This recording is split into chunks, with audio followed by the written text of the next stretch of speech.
মৰমৰ ছাত্ৰ-ছাত্ৰীসকল, আজি মই তোমালোকক শিকাম লেসন 1 যিটো আছে আমাৰ দা টয় মেন নামৰ ৰাইমছটো। এই ৰাইমছটো শিকাম আৰু লগতে ইয়াৰ পিছফালে আমাক লিখিবলৈ দিছে অকণমান। সেই লিখাখিনি কেনেকৈ লিখিব লাগে সেইটোও দেখুৱাম। এতিয়া আহাচোন আমি প্ৰথমতে এই ৰাইমছটো গাই লওঁ। দা টয় মেন। টয় মানেতো তোমালোকে জানাই, মানে পুতলা, খেলনা সেইবিলাক। মেন মানে হৈছে মানুহ। দা টয় মেন, পুতলা বিক্ৰী কৰা মানুহ। Toys toys toys, who will buy my toys? Some for boys, some for girls, toys toys toys. আৰু এবাৰ কোৱাচোন। The toy man. Toys toys toys, who will buy my toys? Some for boys, some for girls, toys toys toys. The toy man কৈছোৱে পুতলা বিক্ৰী কৰা মানুহ। Toys toys toys, toys মানে পুতলা, খেলনা কৈছোঁ নহয়। খেলনা খেলনা বা পুতলা পুতলা। Who will buy my toys? কোনে মোৰ এই খেলনাবোৰ কিনিব, খেলা বস্তুবোৰ কিনিব? সাম ফৰ বয়জ, কিছুমান আছে ল'ৰাৰ কাৰণে।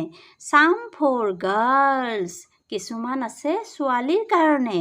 টয়েছ টয়েছ টয়েছ, খেলা বস্তু বা খেলনা খেলনা খেলনা। তেনেকৈ কৈছে এই বেপাৰীজনে। এইফালে যে বেপাৰীজন আছে, এই বেপাৰীজনে এইবিলাক খেলা বস্তু বিক্ৰী কৰিব আনিছে। তাৰপিছত কৈছে আৰু কোনে ল'ব মোৰ এই খেলনা বস্তুবোৰ? কিছুমান ল'ৰাৰ কাৰণে আছে, কিছুমান ছোৱালীৰ কাৰণে আছে। এই খেলা বস্তুবোৰ কোনে কিনিব? এনেকৈ কৈছে। তোমালোকে নিশ্চয় বুজি পাইছা এইখিনি। এতিয়া আহাচোন আমি ইয়াৰ পিছফালে অকণমান আমাক লিখিবলৈ দিছে। সেই লিখিবলৈ দিয়াখিনি কেনেকৈ লিখিব লাগে সেইটো দেখুৱাই দিওঁ। আজি আমি এইখিনি লিখিবলৈ শিকিম। ইয়াত দিছে let's revise and right letters in the boxes. ইয়াত এইবিলাক আমাক ছবি দি দিছে। ছবিবিলাকৰ আকৌ তোমালোকে নিশ্চয় ABCDখিনিতো জনা হৈছাই। এতিয়া ক্লাছ 2 পাইছা, গতিকে ABCDখিনি এতিয়া তোমালোকে জানাই। এই ছবিটোৰ প্ৰথম আখৰটো কি হ'ব সেইবিলাক আমি ইয়াত লিখিব লাগে। ক'ব পাৰিবানে এইটো কি? এপল। এপলৰ প্ৰথম আখৰ বা লেটাৰ কি? এ।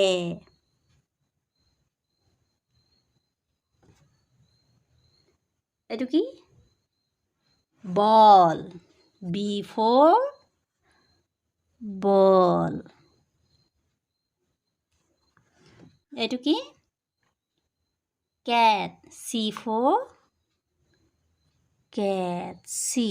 আৰু তোমালোকে সদায় কাঠ পেঞ্চিল ব্যৱহাৰ কৰিবা, কলম ব্যৱহাৰ নকৰিবা। কাৰণ যদি ভুল হয় তেনেহ'লে আমি কাঠ পেঞ্চিল ব্যৱহাৰ কৰিলে পুনৰ মুচি শুদ্ধকৈ লিখিব পাৰিম। কিন্তু কলমেৰে লিখিলে আমি সেইটো মুচিব নোৱাৰিম, লেতেৰা হৈ যাব। সেইকাৰণে কাঠ পেঞ্চিল ব্যৱহাৰ কৰিবা। এইটো হৈছে dog. D for dog. Egg. E for egg. F for fan. G for God. H for hen. I for igloo. J for jeep. K for kettle.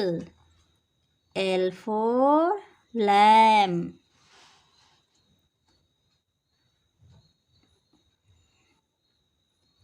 M for mango.